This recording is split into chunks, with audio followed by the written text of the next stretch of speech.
Assalamu alaikum everyone. This is Sadequl Islam. We are talking about job preparation. This is a most important point, that is nervousness.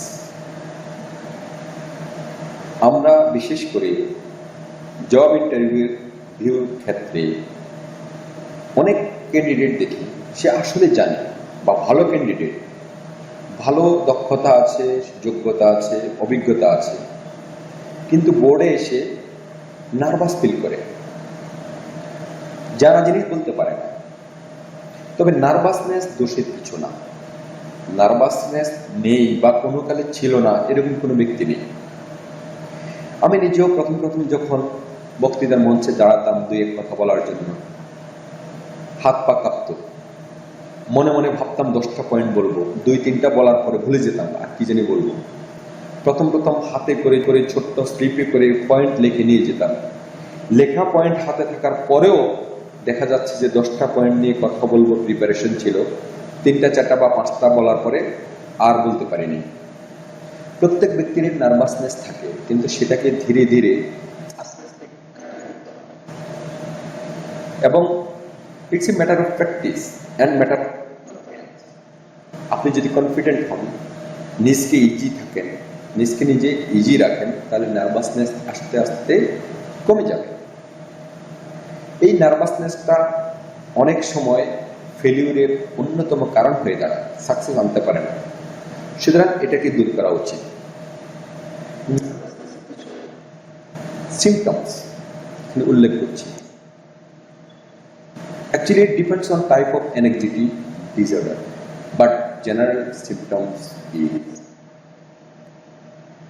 feelings of panic, fear and uneasiness. আপনি কোথায় গিয়েছেন, আপনার ভয় লাগছে, হঠাৎ মাথাটা একটু ব্যথা করছে, বুঝতে পারবে আপনি যে একটু নার্ভাস ফিল করছেন। Try to overcome. সব স্লিপিং, আপনার ঘুমের সমস্যা, কালকে ইন্টারভিউ দিতে যাবেন, রাতে ঘুমাচ্ছে না, সকালবেলা উঠে ঘুম ভাব, এটা নার্ভাসনেসের একটা অংশ। Cold or sweaty hands or feet, হাত পা ঘামাচ্ছে, অনেকের কথা বলছে, কলম দিয়ে লিখতে গেলে দেখা যায় যে আগে হাত মুছতেছে, হাত ঘামিয়ে যায়। শর্টনেস অফ ব্রেথ, আপনার মুখ শুকিয়ে যাচ্ছে, নিজকে খুব টেনশন ফিল করছে, কথা বলতে পারছেন না, বুক ধড়ফড় করছে,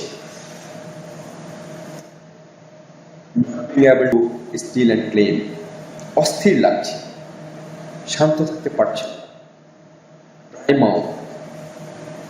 মুখ শুকিয়ে যাচ্ছে। এই কারণে আমি অনেককে সাজেস্ট করি, ইন্টারভিউ বোর্ডে গেলে দেখা যায় গলা শুকিয়ে যাচ্ছে, মুখ শুকিয়ে যাচ্ছে, একটু আগে যাবেন, ফ্রেশ হবেন, ইজি হবেন এবং সেখান থেকে একটু পানি পান করবেন, পানির সামনে রাখবেন।